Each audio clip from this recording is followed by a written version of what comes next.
only friends I got is PNC.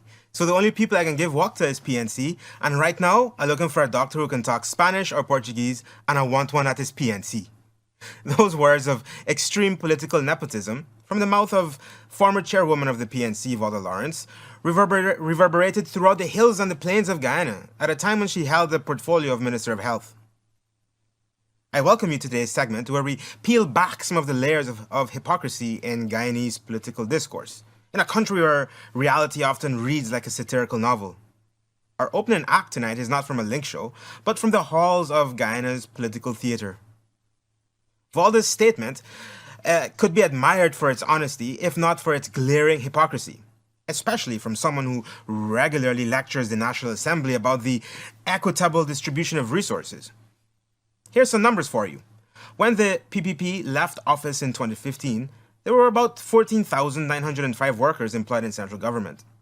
Within a mere 3 years of the APNU taking office, this ballooned to 26,354, or an increase of 76.8%, with little to show for it. And all this while non-central government employment, such as at Gaisuco, declined by more than 40%. This meant that current expenditure ballooned to 66% of the budget. And despite bloating the bureaucracy by 11,449, the PNC still managed to decimate the sugar belt. Their gross mismanagement of the economy actively harmed many, as they callously put approximately 7,000 sugar workers and their families on the breadline, condemning entire communities to poverty and hopelessness. These actions devastated lives, impacting our society's social and economic fabric. And yet, they now dare to lecture us about people-centered development? More cronyism can be found in the audits of the SLED program, and here are just a few examples. 2 businesses that received funding were registered at the PNCR's Congress Place compound.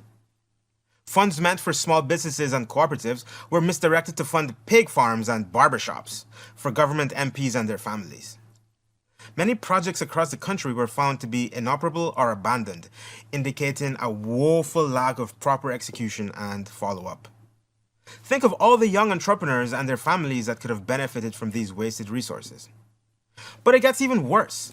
When asked about these findings, Aubrey Norton responded that he didn't see anything wrong with the audit results. You see, the PNC purports itself to be a caring party. What they don't tell you or me is that they don't care about you. They care about themselves.